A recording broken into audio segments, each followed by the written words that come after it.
Abra sua Bíblia no Evangelho de Marcos, capítulo 14.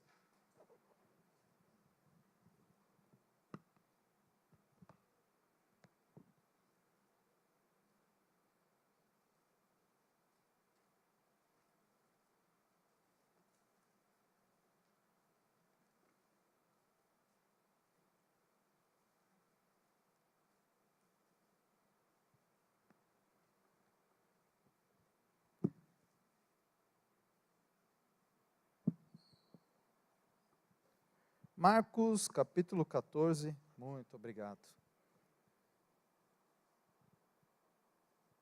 Você que esteve curioso durante esses dias que eu falei de profecia, hoje nós temos a oportunidade de ver uma profecia se cumprindo diante dos nossos olhos.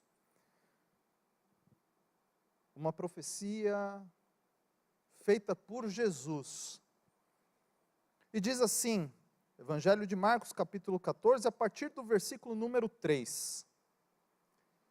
Estando ele em Betânia, reclinando à mesa, em casa de Simão o leproso, veio uma mulher trazendo um vaso de alabastro, com preciosíssimo perfume de nardo puro. E, quebrando o alabastro, derramou o bálsamo sobre a cabeça de Jesus. Indignaram-se alguns entre si e diziam: para que este desperdício de bálsamo? Porque este perfume poderia ser vendido por mais de 300 denários e dar-se aos pobres. E murmuravam contra ela. Mas Jesus disse: deixai, porque a molestais?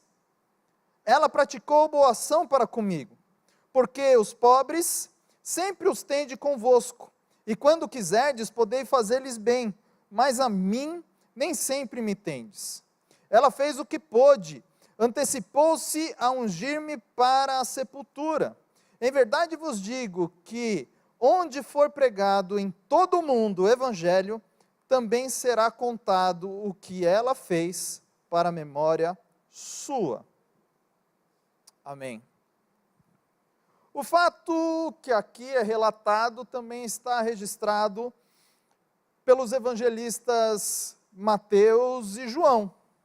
Por alguma razão que a gente não sabe, não está encontrado esse texto em Lucas. Se bem que em Lucas há uma passagem muito parecida.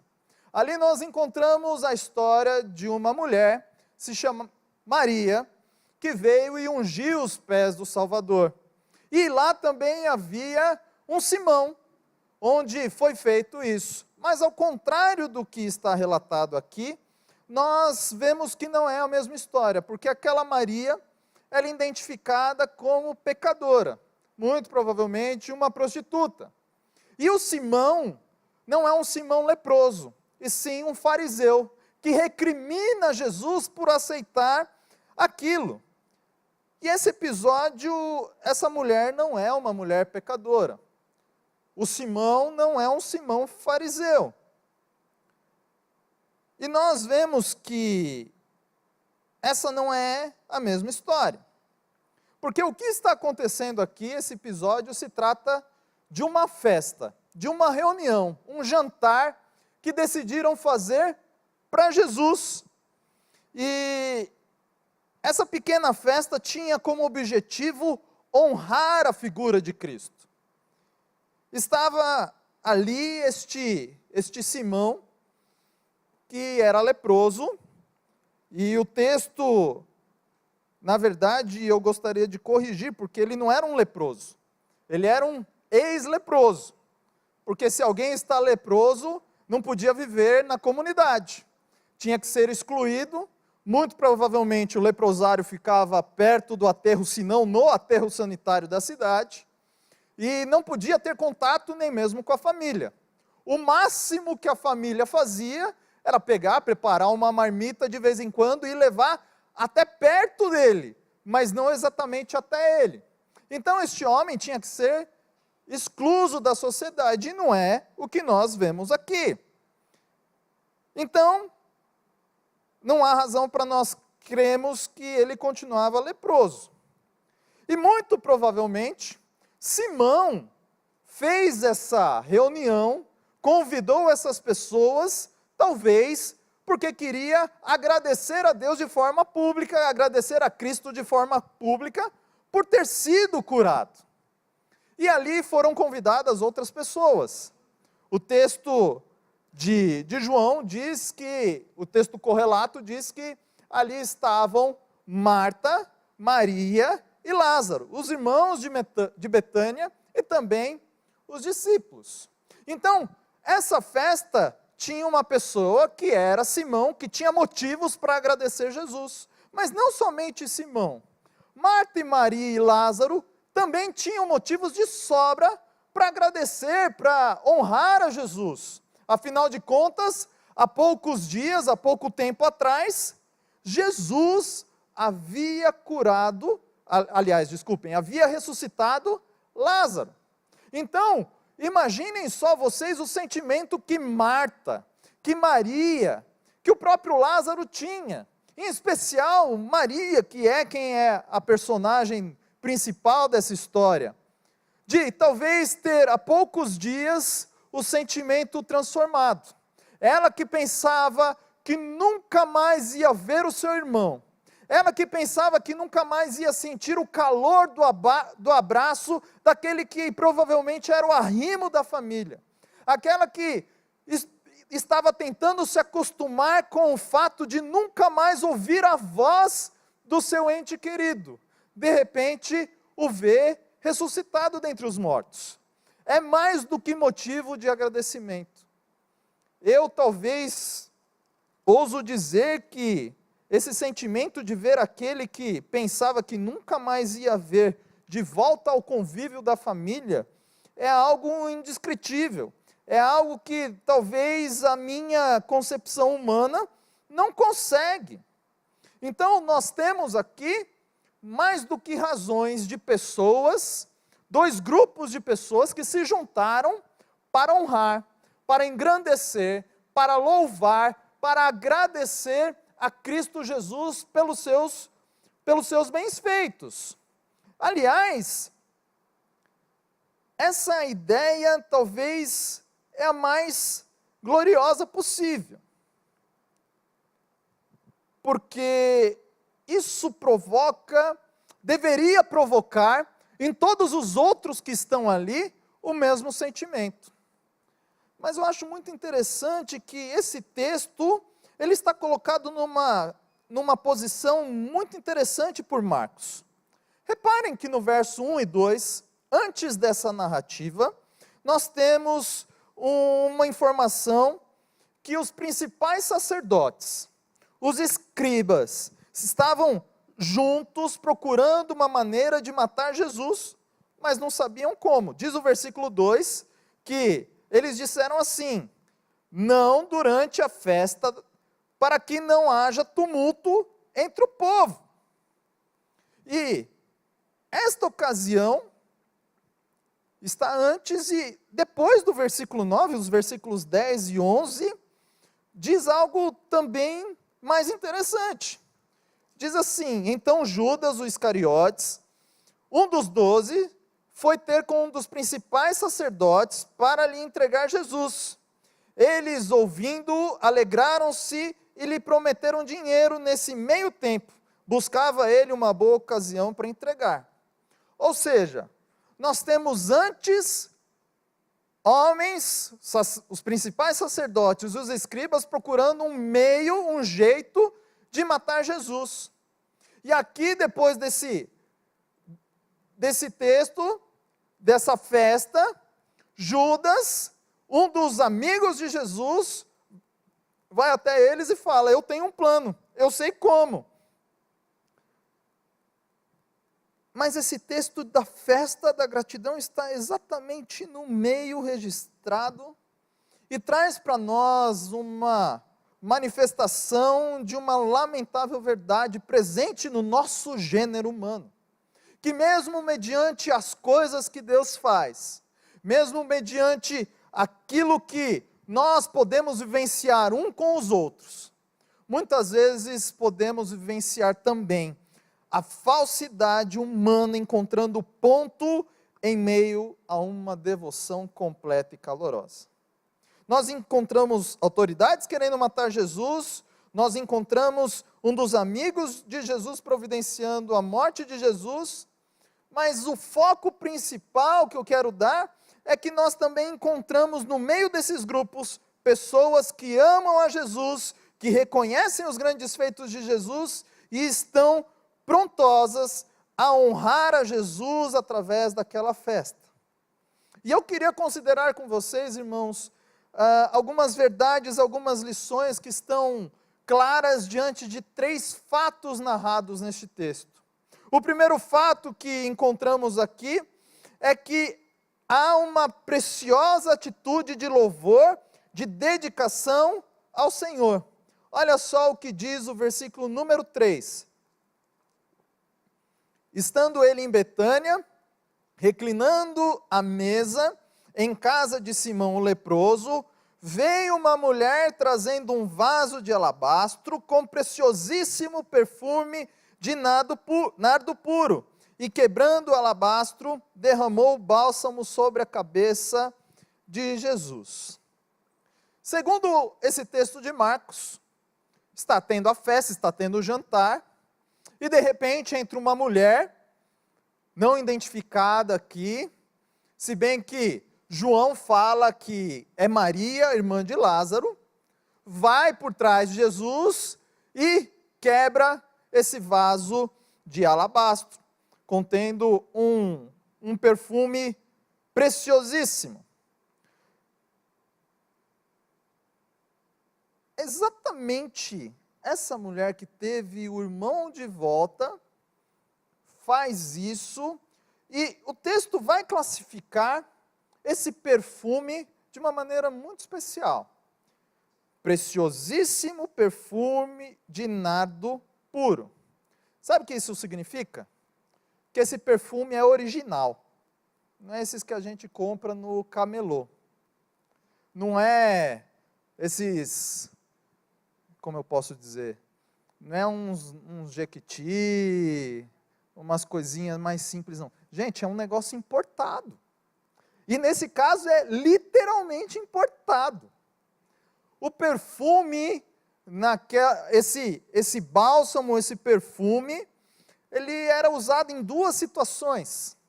A primeira situação é para embalsamar corpos. Então, era algo que as pessoas compravam, custava muito caro. Aliás, aqui diz que valia mais de 300 denários. Se a gente sabe que 1 denário é o pagamento diário de uma pessoa, mais de 300 denários é praticamente o salário de um ano inteiro. Então, é algo muito caro, muito precioso. E, além de ser usado para embalsamar os corpos, era usado também em situações de honraria. Sabe aquela cena que você vê no filme, que a pessoa, no meio de um jantar de gala, de um casamento, pega uma taça, uma colher, faz aquele barulhinho, um tintim, todo mundo para, ele pede atenção e fala, eu quero propor um brinde à pessoa tal, eu quero honrar tal pessoa. Naquela época não se fazia esse tintim, não existia o sininho. O que a pessoa fazia era entrar no meio da festa, sem causar nenhum alarde, sem falar, ô gente, olhem para mim. Não, ela ia, quebrava, banhava a pessoa com aquele perfume, o cheiro então exalava, preenchia tudo, e todo mundo parava o que estava acontecendo, o que estava fazendo, para ver o que estava acontecendo, para ver quem era a pessoa a ser homenageada, para ver quem era a pessoa a ser honrada, para ver quem era a principal pessoa daquela festa. E é exatamente isso que Maria está fazendo. Ela, do nada, então, entra e faz isso. Só que este, como eu disse, era algo preciosíssimo. Porque não era só gente rica, gente, mais de 300 denários, salário de quase um ano inteiro, você está fazendo um imposto de renda, você pode ter visto, né, com muita satisfação, né, você está alegre, feliz em fazer o seu imposto de renda, não porque você vai pagar imposto, não, para você ver o quanto você ganhou o ano inteiro. o sacrifício que você teve. Você tem que olhar para esse lado, senão você entra em depressão. Mas era algo muito caro, muito valioso, não era qualquer pessoa que podia ter. E quando o evangelista fala que, e coloca dessa maneira, é porque existe o falso, existe o barato. Porque não era só o rico que iria honrar as pessoas, não era só o rico que queria embalsamar. As pessoas de menor aquisição também queriam.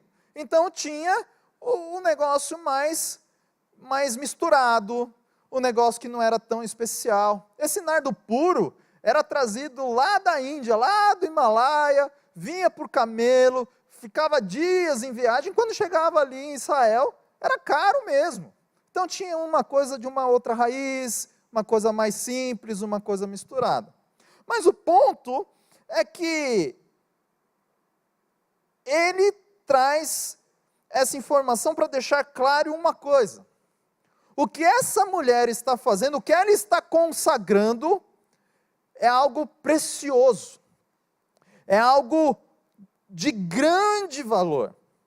O seu ato, então, era para declarar que todos ali presentes, que ela não era para chamar atenção para ela, mas ela queria realmente falar, gente, este homem merece tudo da minha vida. Este homem merece o que é de mais precioso. Eu quero então que não seja o mais baratinho, eu quero dar o melhor para Deus. Eu quero honrar este homem como realmente o principal personagem dessa festa. E nós estamos reunidos aqui hoje para honrar o nome deste homem. Todos os que estão aqui reunidos hoje têm motivos para honrar a ele. E é verdade que Marta, Maria e Lázaro tinham mais do que motivos para honrar. Não só pela ressurreição do seu irmão. Simão tinha muitos motivos para honrar. Não só porque foi curado da sua lepra. Como eu disse no início, um homem cometido por essa doença vivia praticamente no lixão, isolado, esperando a cada dia, morrendo lentamente e a morte se completar sobre a sua vida. Mas eles têm muito mais do que celebrar, porque eles têm a consciência de que tinham recebido algo muito maior, muito mais precioso do que isso, que era o perdão dos seus pecados, que era a certeza de vida eterna. Porque Lázaro, irmãos, Lázaro foi ressuscitado, mas voltou a morrer. Simão não morreu de lepra, é verdade, mas depois morreu. Ou seja, aquilo que Cristo fez, a dor que foi aliviada por aquele momento, voltou um dia.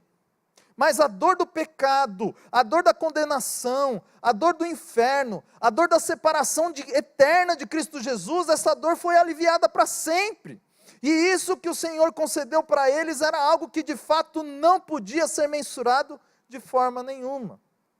E há muito mais motivos para nós hoje nos honrarmos a Deus, aliás, alegrarmos com os feitos de Deus, não simplesmente por aquilo que Ele faz em nossas vidas no dia a dia, mas porque temos essa salvação, temos a certeza de uma vida eterna ao lado de Cristo Jesus. Mas há um detalhe muito interessante que esse vaso de alabastro, ele era como se fosse um copo feito de gesso, um vaso feito de gesso, totalmente fechado, selado. Não é que nem o perfume que a gente compra hoje, tira a tampinha, usa um pouco, volta a fechar, e vai usar amanhã, e depois, não. Uma vez quebrado aquilo, uma vez derramado, não tinha como voltar, não tinha como fechar, não tinha como usar um pouquinho e depois ir guardando. E o que Maria faz é exatamente isso, ela abre aquilo e usa tudo, e João diz que a quantidade de perfume é 1 libra, é aproximada quase meio litro de perfume. E Maria então pega aquilo, quebra, unge Jesus, e é algo que custava muito caro, algo que ela usou tudo de uma só vez. E ela possuía esse perfume a gente entende que era um tesouro, uma poupança, que talvez no momento de dificuldade ela podia usar, ela podia vender aquilo e garantir pelo menos um ano de suprimento das suas necessidades, mas ela pega isso e o consagra ao Senhor. Só que veja bem, que nós não temos apenas a parte boa dessa festa descrita. O texto diz que, depois dessa grande e preciosa dedicação, nós vemos uma reprovação coletiva dessa atitude. O verso 4 diz assim: indignaram-se alguns entre si e diziam: para que este desperdício de bálsamo? A atitude de Maria causou uma provocação, causou reações negativas, reações de reprovação. Marco diz que alguns se indignaram, mas não diz quem era. Mas Mateus diz.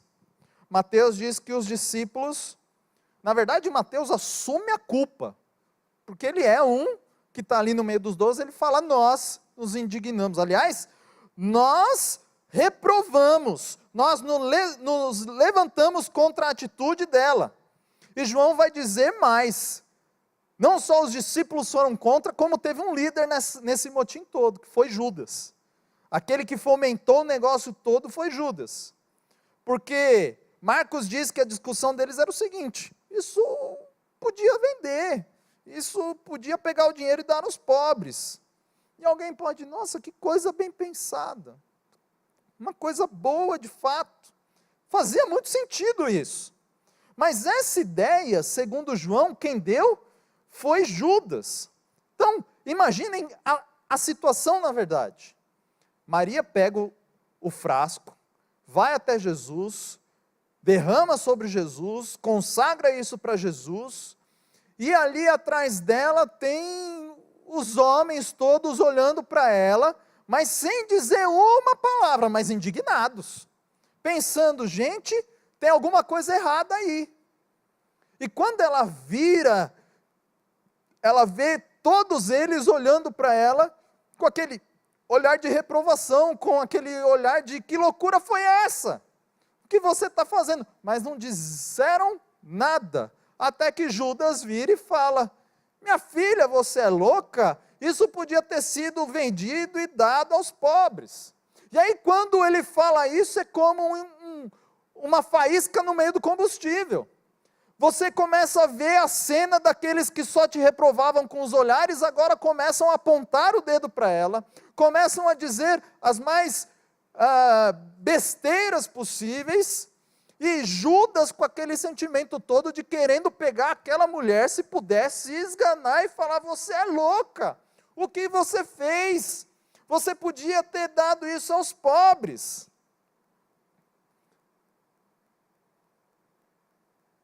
Irmãos, o sentimento deles foi comprado, aliás, a ideia de Judas foi comprada por todos. Quanto dinheiro desperdiçado.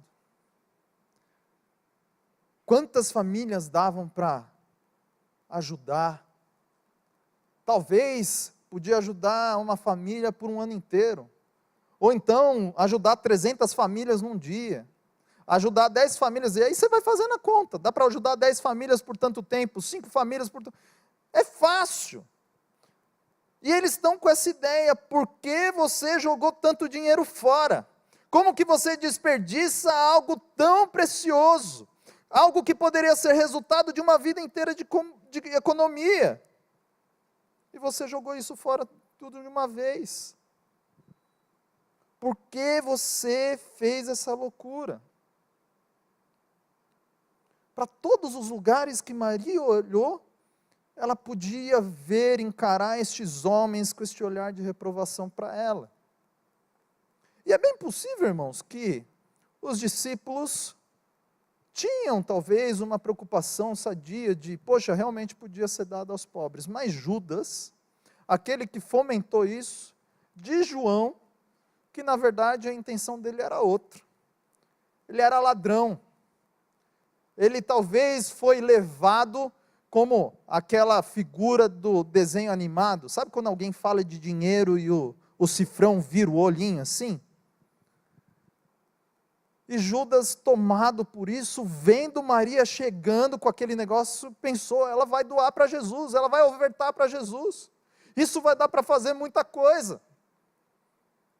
Mas do jeito que João coloca a crônica aqui no texto, dá a ideia de que ele queria fazer mais ou menos como Ananias e Safira, de engambelar uma parte do dinheiro. Irmãos, é exatamente no meio dessa confusão toda, quando Judas fomenta essa atitude, em que os homens se levantam, que ele vê talvez uma oportunidade de usar aquele dinheiro de outra maneira, se esvairar, então usar uma desculpa, não, a gente podia dar aos pobres, mas eu preciso falar isso para censurar ela, para matar ela, essa mulher precisa morrer hoje, o que ela fez não se faz. Quando a gente olha para esse texto e vê que tudo aquilo está acontecendo, é exatamente no meio desses impropérios que Jesus se impõe e tem uma reação de reprovação. Os versículos 6 a 9 vão mostrar que Jesus olha para tudo isso e reprova fielmente os discípulos. Diz o versículo 6 assim, Jesus diz, deixe-a. É como se, no meio daquela discussão toda, Jesus se põe de pé e fala, ei,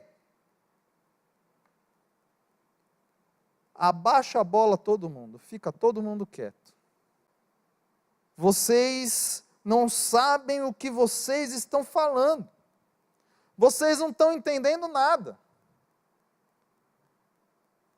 Ainda no versículo 6 diz, ela praticou boa ação para comigo.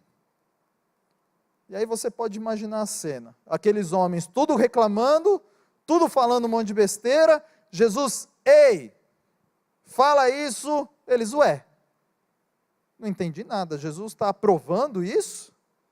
E aí eles se sentam, ficam caladinhos, começam a entender, começam a escutar, na verdade, porque perguntam, como assim? Eu não estou entendendo nada. E o versículo 7 e 8 dá a continuação. Porque os pobres sempre os tende convosco, e quando quiserdes, podei fazer-lhes bem, mas a mim nem sempre me tendes.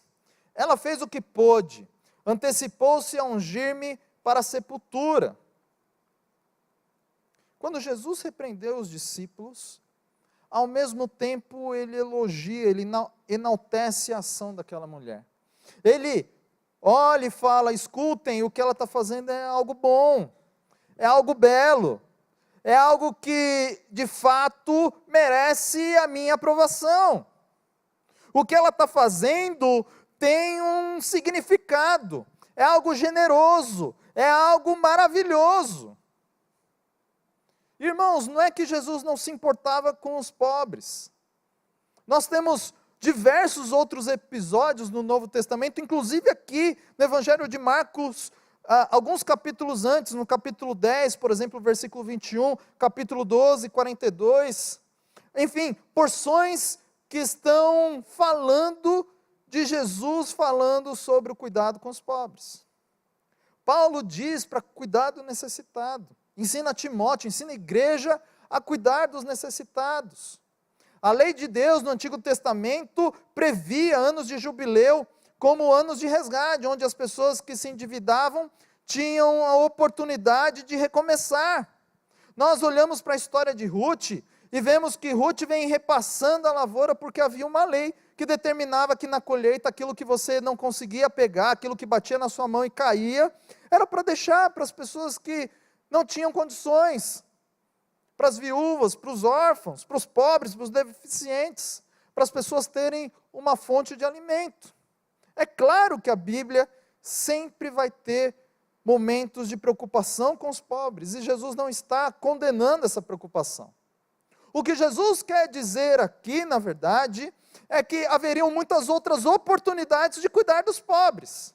Quando ele diz, dos pobres sempre tem convosco, Jesus está ensinando uma outra preciosa lição para nós.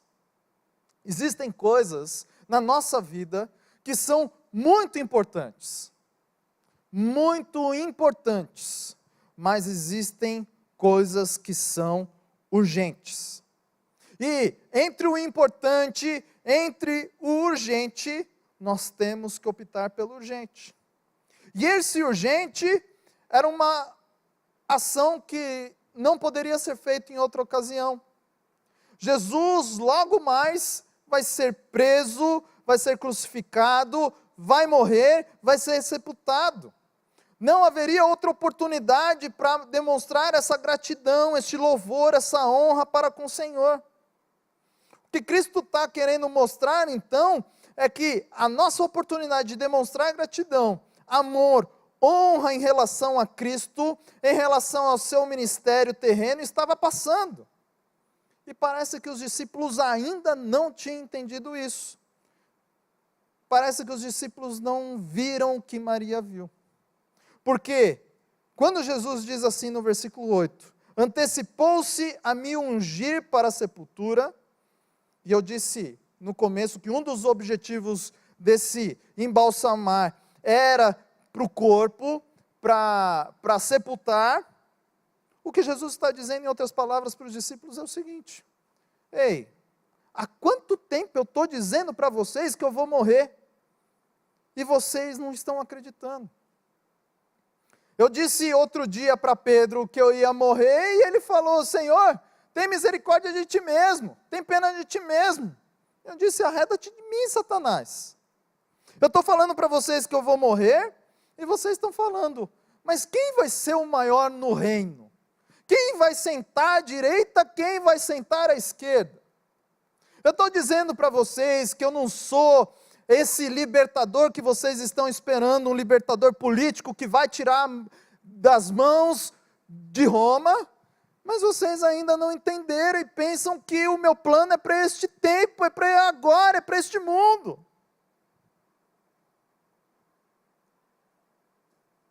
E se nós olharmos para toda a história, nós vemos que eles não entenderam mesmo. Porque Jesus disse que ia morrer, não disse?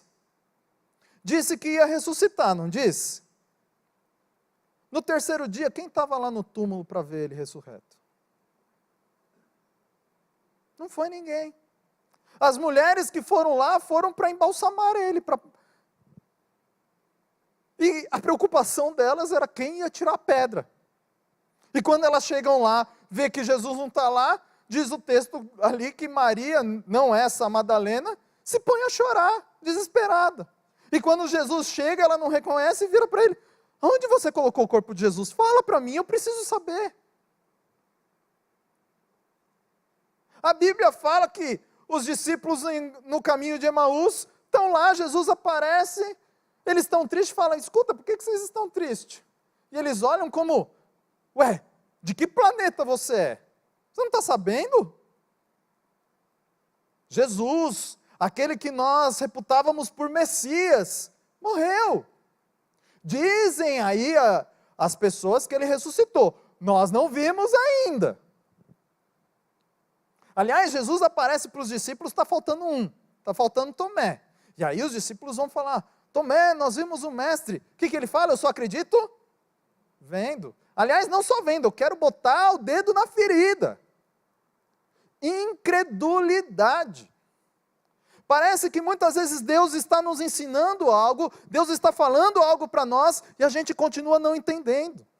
A gente passa a vida inteira escutando muitos ensinamentos, mas não pondo em prática. E o que Jesus está mostrando para eles é, vocês não entenderam, ela entendeu. A oportunidade que vocês tiveram todo esse tempo, vocês não fizeram, ela está fazendo agora. Agora essa mulher se antecipou a ungir-me para a sepultura. ela acreditou que eu vou. Irmãos, eu fico imaginando que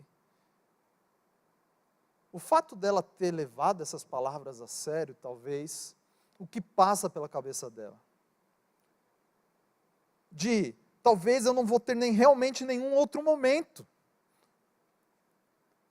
Jesus vai ser morto pelos inimigos, os inimigos não vão levar ele para longe, não vão dar acesso ao corpo.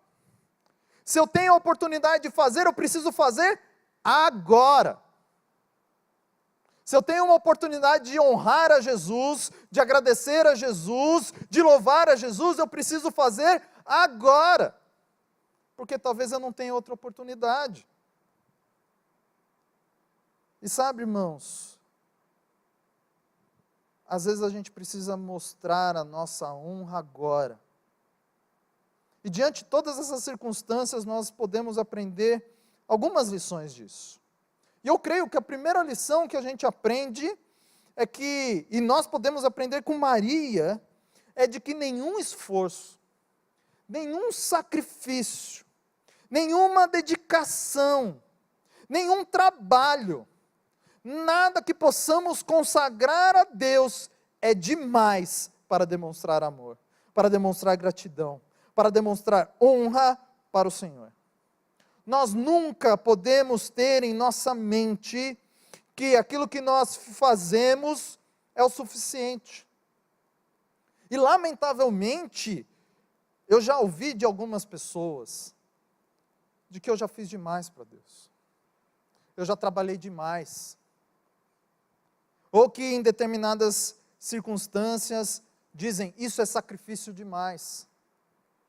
Como alguém em sã consciência pode imaginar que algo que tenha feito, que qualquer realização humana, qualquer feito, qualquer que possa ser em algum momento da história, pode ser considerado demais diante daquele que entregou o seu filho por seus inimigos, que se deu para resgatar o pecador, sem esperar absolutamente nada em troca. A primeira lição, então, que a gente tira disso, que quando ela consagra isso, que era algo grande, um tesouro materialmente falando muito precioso, ela entendeu. Imagine a situação, aquele vaso nas mãos dela. Eu tive meu irmão recentemente morto e Jesus ressuscitou, isso poderia servir para me sustentar durante um ano. Eu sei que ele pode morrer ainda, mas mediante aquilo que Deus fez, esse que pode ser a minha herança, a minha salvação financeira daqui a um futuro, comparado ao que Deus faz pela minha vida, não é nada. Como é que eu posso considerar um perfuminho de 300 denários significar alguma coisa diante daquele que trouxe à existência todas as coisas? Aquele que é o Senhor do universo. Nada que eu faça para o Senhor é demais. A segunda lição é que, mesmo com ações boas, mesmo com ações corretas, podem ser mal interpretadas. Quando você está fazendo algo bom, com boa intenção, isso não é garantia de que as pessoas vão entender, vão aprovar e vão te apoiar, dizendo, que bom que você está fazendo isso. Mesmo assim, a gente corre o risco de ser criticado, de ser reprovado, de ter aquilo que a gente faz ser mal falado. Então, meus irmãos, não olhe para as pessoas, não olhe para essas situações, faça para o Senhor, descanse nele, consagre aquilo que você tem para Deus. E se as pessoas não estão entendendo, ore o Senhor, diga, Senhor, tem misericórdia, Senhor, que elas entendam, Senhor, trabalhe nos corações delas, para que juntos possamos prosseguir. Agora, deixa eu te dizer uma coisa, a gente tem a tendência de sempre se colocar do lado da vítima, de, ninguém gosta de mim, porque eu estou fazendo e não tenho apoio. Deixa eu dar uma de advogado do diabo e falar uma outra coisa. apesar dessa nossa tendência, nós corremos o sério risco de não só a nossa ação boa ser mal interpretada, nós corremos o risco de interpretar mal a ação do outro. Então, cuidado com julgamentos precipitados. Cuidado, porque aqueles 12 olharam para aquilo e disseram, isso está errado. E já foram agindo, já foram acusando, já se levantaram. Se eles tivessem pensado um pouquinho, talvez eles teriam dito, olha, eu não concordo com isso, mas eu vou esperar ver o que Jesus faz. Se Jesus reprovar, a gente cai matando em cima. Agora, se Jesus falar que está certo, a gente, Jesus explica para a gente, que a gente não está entendendo nada. Mas não sejam precipitados, não julgue os outros. Se você está vendo alguém fazer algo e já vai logo dizendo, está fazendo isso para se aparecer, com que certeza você pode falar isso? Você tem provas disso? Se você está vendo algo acontecer e pensa, ele está fazendo isso por causa disso ou por causa daquele outro, a sua argumentação realmente procede? É fundamentada? Às vezes você pode pensar, não, mas eu tenho que reprovar, porque senão as pessoas vão fazer a gente de bobo. E qual é o problema? Vou falar uma coisa para vocês, bem sincera. Bobo entra no céu. Injusto não. É melhor você ser taxado como bobo do que ser condenado pelo próprio Deus, acusado por próprio Deus de ser injusto. E é o que acontece aqui. Nós precisamos ter mais paciência às vezes, para não sair julgando, para não sair condenando, para não ser como aqueles homens que pegaram a pedra e foram até a mulher. Porque o nosso juiz, o nosso advogado, pode nos envergonhar. Pode olhar para nós e falar, tá certo, você está vendo o cisco no olho do seu irmão e não está vendo a trave do seu olho? Outra lição que nós podemos tirar aqui é que existem coisas que são importantes, como cuidar dos pobres. Mas existem coisas que são urgentes. E Marta e Maria já tinham experimentado isso. Certo dia Jesus foi na casa deles, Marta saiu correndo, foi fazer comida, foi limpar a casa, foi fazer tudo, e Maria se sentou nos pés de Jesus, para escutar o mestre. E aí de repente Marta vira, volta e fala, Senhor, eu estou me matando aqui, estou fazendo almoço, estou limpando a casa, e você não vai mandar ela me ajudar não? Está aí, preguiçosa. Marta, ela está fazendo o que só dá para fazer agora. Você podia fazer isso outra hora, você podia ter feito ontem. Você pode fazer mais tarde, você pode fazer amanhã.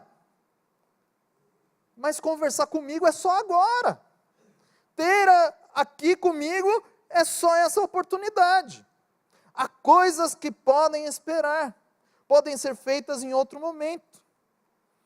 E você que é crente em Cristo, membro dessa igreja, quando essa igreja está reunida em adoração, em oração, você não tem outra oportunidade de fazer isso senão agora. Mesmo que você venha outro dia, mesmo que seja outra oportunidade, não é igual. E às vezes nós fazemos outras coisas em prejuízos ao culto. Nós às vezes programamos outras situações em prejuízo ao culto, ou seja, eu vou para outro lugar, vou fazer outra coisa. E irmãos, por mais que o grupo de louvor que esteve aqui hoje, esteja semana que vem cantando as mesmas coisas, do mesmo jeito, eu fale a mesma mensagem, não é a mesma coisa, vai ser diferente, é outro culto, é outro dia. Nós temos uma oportunidade única, e essa oportunidade é urgente. As coisas de Deus, o reino de Deus é urgente. Nós não podemos mais deixar para fazer depois. E essa concepção que nós precisamos ter, a ideia que tem coisas que fazem parte da nossa vida, são importantes, mas podem esperar, enquanto aquilo que é eterno é urgente. Agora, deixa eu falar uma outra coisa para vocês. No começo eu falei que nós teremos uma oportunidade de ver uma profecia se cumprindo diante dos nossos olhos. E é exatamente isso que acontece hoje. Quando nós olhamos para o versículo 9, nós vemos essa profecia se cumprindo. Diz assim: em verdade vos digo, onde for pregado em todo o mundo o evangelho, será também contado o que ela fez para a memória sua. Nós, irmãos, fizemos isso hoje. Cristo prometeu que onde o evangelho fosse pregado, a história dessa mulher seria contada. E hoje nós tivemos a oportunidade de ver que através da consagração deste nardo, deste perfume, nós aprendemos que nada, absolutamente nada, é demais quando é feito para o Senhor. Podemos ser injustiçados, podemos ser injustos, mas o Senhor Jesus, o reto juiz, sempre vem em defesa dos seus filhos. Ele é quem nos julga e quem nos absolve.